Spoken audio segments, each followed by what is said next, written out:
Just a quick video to document the progress we've made on this property in the last, 2.5 years since we've moved here.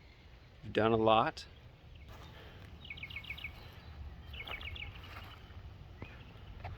We are trying to turn it into a little micro homestead, under no delusions that we will never be self-sufficient, and yet it is worth trying to be efficient. This is an attempt at a hugelkultur bed. I dug out about 1.5 feet deep this entire length and buried mulch, twigs, leaves, grass, rotting wood, all kinds of stuff, and then just put the native soil back on top. It looks absolutely atrocious at the moment, but we have had one of the driest winter and spring seasons that I can ever recall. So I've got a fig in there that is not happy, some mulberry, a whole bunch of coneflower and cover crops just to try to keep roots in the ground. A small variety of fruit trees. The mangoes, like here, here, and here, and that. Those were saplings that we found under a big tree a couple blocks from our house. Transplanted them one summer ago. It's another fig, moringa, allspice, and man, do I love this thing.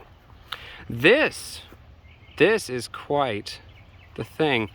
When we bought the house, the previous owner had cut down this mango tree right down there to the stump, and it only had 2 or 3 shoots coming off it.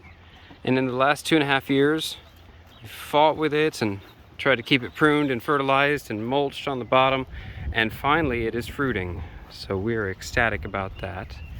Hi Abigail. Hi Ethan. Namaw banana. Finally's got a rack on it.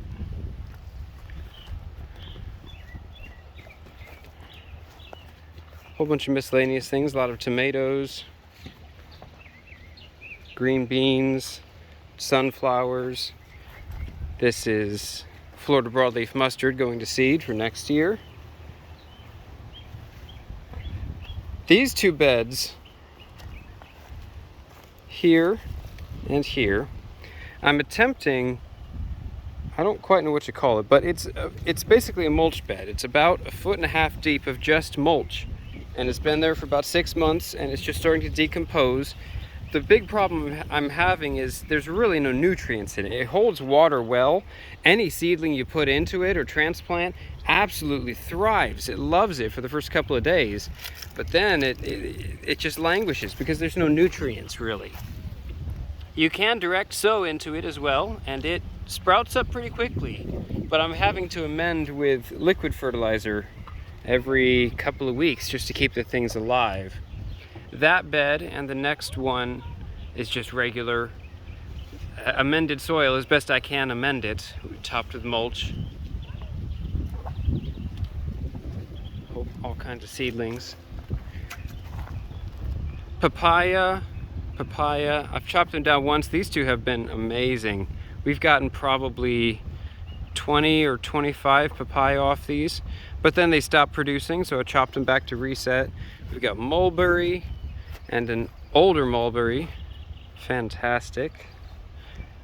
Barbados cherry, black sapote, also known as the chocolate fudge or chocolate pudding fruit. A couple of pineapple, carambola or star fruit, and this is a pink guava. And that will hopefully be removed within the next, hopefully, couple of weeks. I had every intention and dream to repair it, fix the holes in the roof and the floor, but after 1.5 years of trying, I've given up. I just don't have time for it. Who am I talking to? Yeah. Everyone.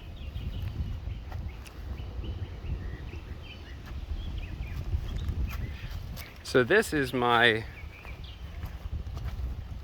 liquid fertilizer in here, and you may or may not have heard it's called Jadam liquid fertilizer. Basically you put all of your trimmings, your cuttings, your weeds, anything you don't like, in there, and the fertilizer is made by, you know, things break down. This is a one-take video, y'all, but you've heard this before. This is the newest addition to our yard. We've got a mix of, we believe, 4 kinds of different laying hens. They're currently about 5 weeks old at the moment. All very happy and healthy. 7 of them. Built the chicken coop out of scrap left over from work. Painted it with our trap lock siding. Very interesting product. All told, even the siding was left over, so all told we paid for a couple of pieces of hardware, the metal roof, and a pint of paint. No, not right now.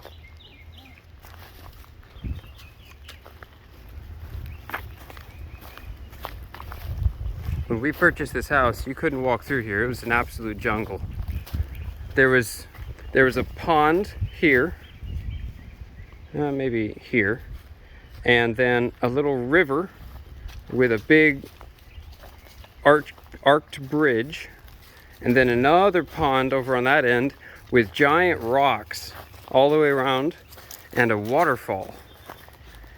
Now, it had been mistreated or not maintained for who knows how long, so none of it worked. It was all terrible. So we ripped it out, put an ad on Facebook, said, hey, if you want the rocks, you can have them. Guy came up from South Florida and took them all. Took 2 trips, and some of them were over 2,000 pounds. They're big rocks. Old bird of paradise, oak trees, or bird of paradise.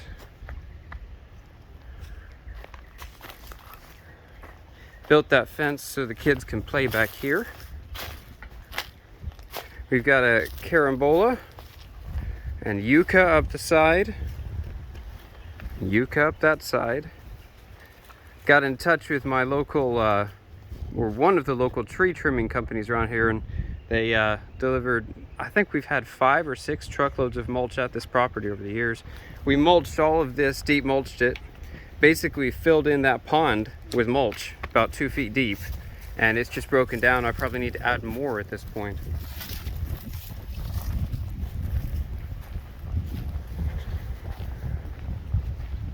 The sand pit. Say goodbye, y'all.